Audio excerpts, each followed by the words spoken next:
Chapter 12. Higher and higher they climbed. The mountains came closer. Fergus glanced back at the city, now little more than a patch of twinkling lights on the lee side of a stretch of jutting coastline.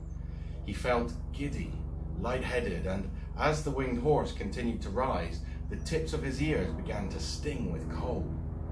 He turned and faced the front once more and saw that the snow-covered mountain peaks were just before him. Feeling a nudge in the small of his back, Fergus turned to find the lunch-o-matic beeping insistently behind him. A small compartment opened and a scarf unfurled. "Thank you," said Fergus, taking it and wrapping it tightly round his ears.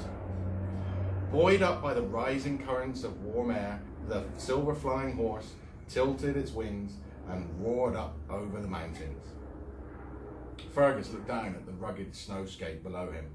Jagged peaks and deep craters, snowy slopes and frozen lakes, all rushing past in a silvery blur.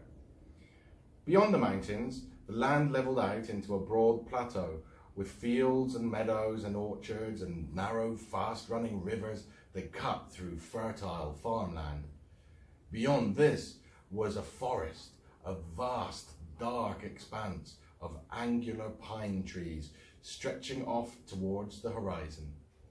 And beyond the forest, the land abruptly fell away to a crinkled coastline, and Fergus found himself flying far above a sprinkling of yellow islands, dotted like stepping stones across a sparkling sea.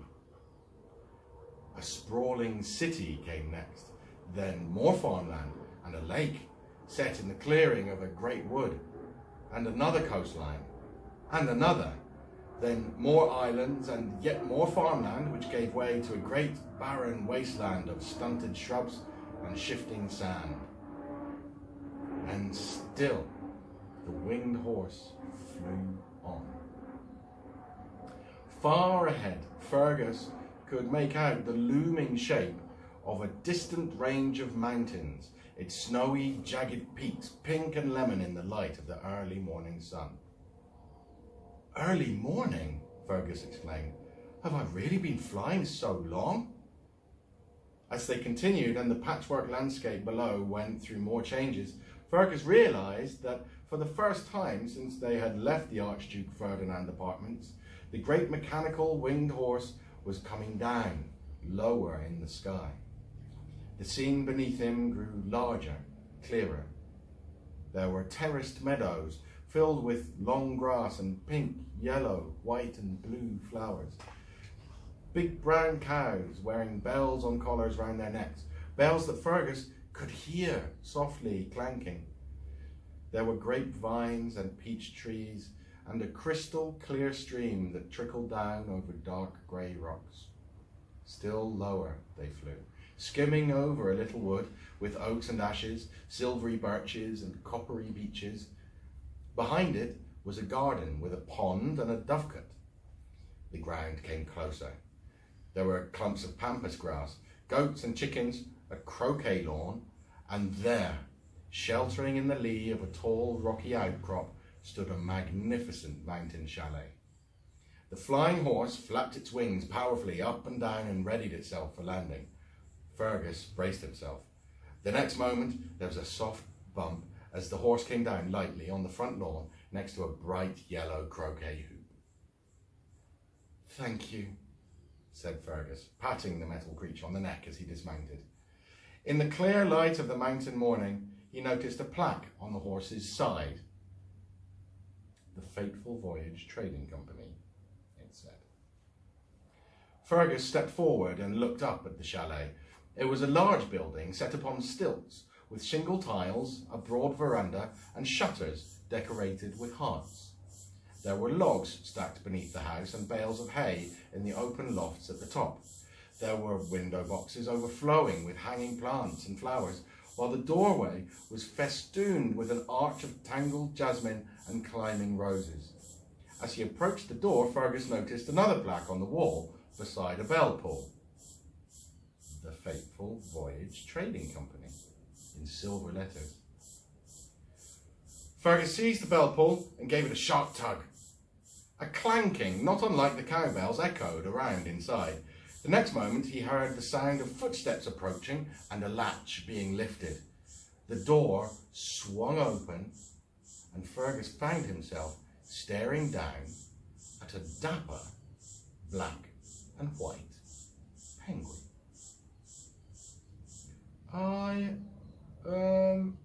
I'm looking for Mr. Theo Crane, he said uncertainly. The penguin bowed politely, extended a flipper and beckoned. Fergus stepped inside and the penguin shut the door behind him. Fergus shook his head, hardly able to take in what he was seeing. He was standing in a long hallway, brightly lit and buzzing with activity, for everything there seemed to be moving. The penguin beckoned a second time. The wall lights, Fergus realised, were shifting round constantly on angled brackets, sending their beams of light darting around the hallway like gleaming sabres. And there was a tall cabinet, walking. Perhaps it was needed elsewhere. Perhaps it was simply fed up with standing in the same place. Either way, it had picked itself up and was clomping down the corridor. It passed an elegant bookcase which was busy rearranging its shelves. The penguin tapped its flipper against Fergus's leg, but Fergus didn't notice.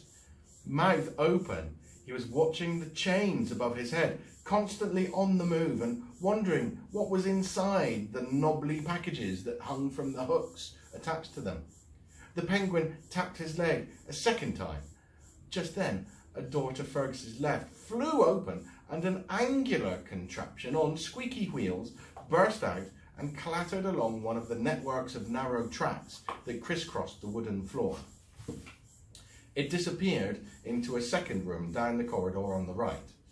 Two more contraptions appeared and, navigating the tracks, sped away in opposite directions to be replaced by half a dozen more. Some were tall and spindly, some were round and squat, some were carrying things, everything from boxes of springs to reels of hosepipe. Some were covered in instruments and dials. Some seemed to serve no purpose whatsoever. "If you don't mind," said the penguin, "this way, please." Fergus jumped. "You can talk!" The penguin was standing crossly with its flippers on its hips and its head tilted. "Of course I can talk," it said.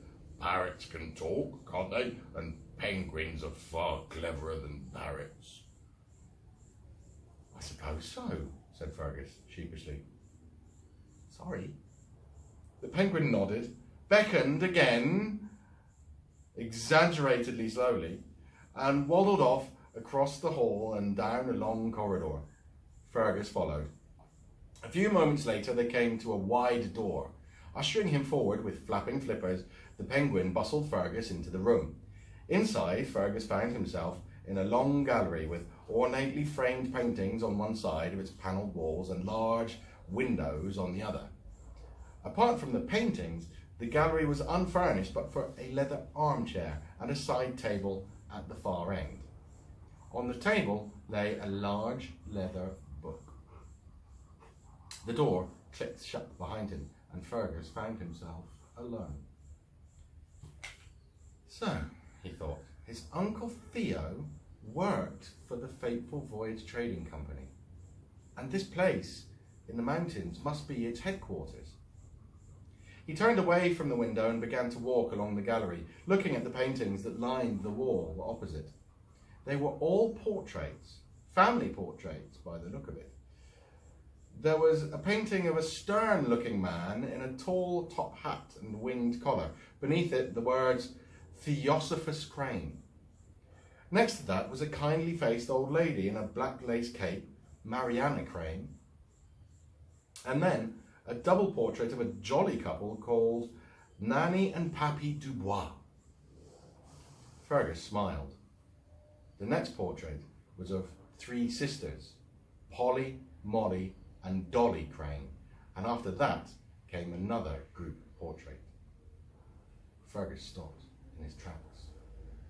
The painting was of a father and mother and two sons. The older boy was about 12, The younger, Fergus swallowed hard, the younger boy looked exactly like him. He read the plaque on the picture frame. The Crane family, it said. Fergus needed to sit down. He felt lightheaded, and there was a strange, fluttery feeling in his tummy. He went over to the armchair and flopped down heavily into the soft leather upholstery. It was then that his eyes fell on the cover of the battered leather book on the table beside him. The Log of the Betty Jean, it said. Chapter 13. With a trembling hand, Fergus opened the log of the Betty Jean and began to read. Ship's company, Captain Marcus Crane, First Officer Horatio Smollett, Cannoneer Lizzie Blood, Seaman First Class Tom Spicer, Seaman Second Class Jack Woodhead, Cook John Gilroy. Voyage to the Emerald Sea, Day 1. We set off on our voyage for the far-off Emerald Sea with a fair wind and stout hearts. I have taken on a good crew for this trip. I believe, though, they are a little rough round the edges. Bade farewell to my dear Lucia on the quayside and my faithful brother Theo.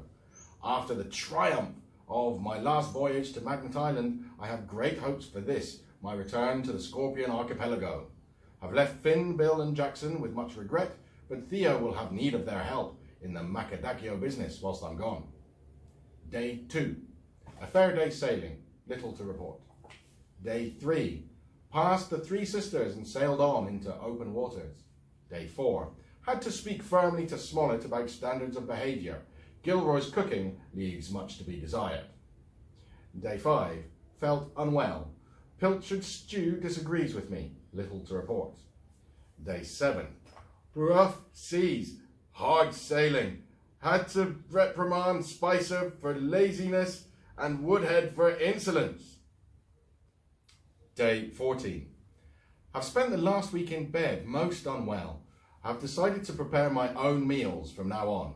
Smollett has been in charge of my chart during my illness. I'm afraid he is an indifferent navigator, prone to many errors. Now I am back on my feet, I have taken sole charge of plotting our course and have corrected his mistakes. Day 15. We are becalmed. Smollett's errors were greater than I first realised, and we had strayed into that area of ocean all seafarers dread, the drifts. I fear the crew blame me for this misfortune. I'm feeling much stronger today. Day 24. Rations are running low and the crew becoming more insolent by the day and beginning to regret the rash way I hired them. Theo's words of warning might prove all too true, and poor Lucia begged me not to depart on this fateful voyage. Day 30. Still becalmed. Rations almost gone. Day 41. Fortune has indeed smiled upon us. 2 days ago the wind picked up, and soon we had a full set of sails speeding us towards the stormy straits. Hard sailing, but all of us were desperate to strike land as our rations are completely exhausted. Smollett even contemplated eating his parrot 3 days ago. Poor thing took refuge in the crow's nest and refuses to come down even now. This evening we made landfall at Horseshoe Island. We have made it to the Emerald Sea. Spirits are high, but as I took time to warn the crew, these are hazardous waters and our adventures are far from over. Day 46. Set sail again, despite much grumbling from the crew. Horseshoe Island is indeed a comfortable haven with its white sandy beaches, fringed with palm trees and multicoloured coral, teeming with fish and reef oysters. Had to reprimand Blood for firing the ship's cannon at palm trees in order to collect coconuts, or so she claimed. We hadn't voyaged this far for coconuts, I told her. We must save our powder for the sterner test to come. Day 51. We laid anchor at Magnet Island and I rowed ashore with Smollett and Woodhead. It was good to set foot on its golden sands and see the groves of mighty macadaccio trees again. As I wandered through them gathering the fallen macadaccio nuts, I quite forgot myself. After all, I owe my fortune to this remarkable nut, and of course to dear Theo's skills in the greenhouse. Without the few specimens I brought back from that first voyage, there would be no thriving Macadaccio business back home, and certainly not enough money to finance this latest voyage. I couldn't resist tasting one, and as I bit into it, I thought of dear Lucia and her delicious Florentines waiting for me back home. I quite lost track of the time and missed Smollett and Woodhead, who had returned in the boat to the ship. I had to swim back, but the exercise did me good. Funny thing was, I arrived to find the Betty Jean was about to slip anchor without me. The crew all swear this was just an unfortunate mistake. Day 52. Set sail for the furthermost island in the Scorpion Archipelago, Fire Isle, the purpose of our whole expedition. I gathered the crew together on the foredeck and explained the reason we had sailed so far and were about to enter even more perilous waters. Fire diamonds. To my surprise, they seemed to know all about them, claiming the fabled gems were common gossip in the harbour taverns. Unfortunately, they seemed rather crestfallen when I explained that, contrary to what they might have heard back home, the fire diamonds of Fire Isle don't just lie at the base of the volcano waiting to be picked up from the black sand. And their consternation grew when I told them that the incredibly precious stones are to be found only in the fire caverns, deep inside the volcano itself, accessible only to the most agile and determined explorer. Smollett, in particular, swore the most blood-curdling oaths and stomped about the foredeck, smashing into the gunwales with that infernal claw of his. The atmosphere brightened when I revealed dear Theo's brilliant invention, the marvellous scuttle bug. I gave them a demonstration, winding the little fellow up and setting it scuttling across the deck on its 6 little legs to pick up the coconuts I'd set up in the forecastle.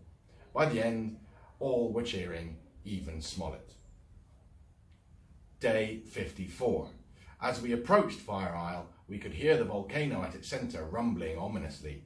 Black smoke billowed from its top, and the sea round the island was dark and choppy. I quickly realised that we had arrived not a moment too soon and must go ashore immediately if we were to try for the fire diamonds, as the volcano was ready to erupt at any moment.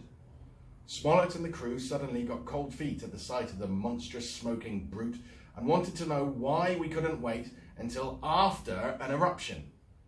I explained that if they didn't mind waiting 9 years for the island to cool down, they could do precisely that.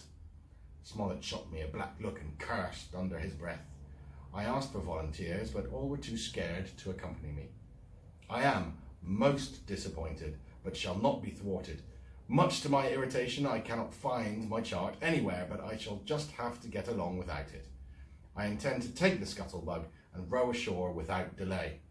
I finish this entry in the full knowledge that it may be my last, and if it is to be so, I have asked Smollett to make sure this log reaches my dear brother Theo, my good friends and comrades Finn, Bill and Jackson, and my dear, darling wife, Lucia.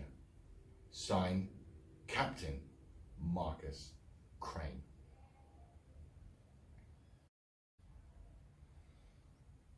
Too stunned to speak, Fergus turned the page, but there was nothing more.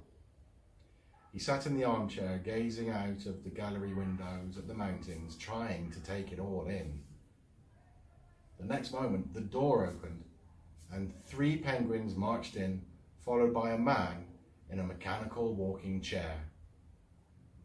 "My dear Fergus," he said, "we meet at last. It's me, dear boy, your long-lost Uncle Theo."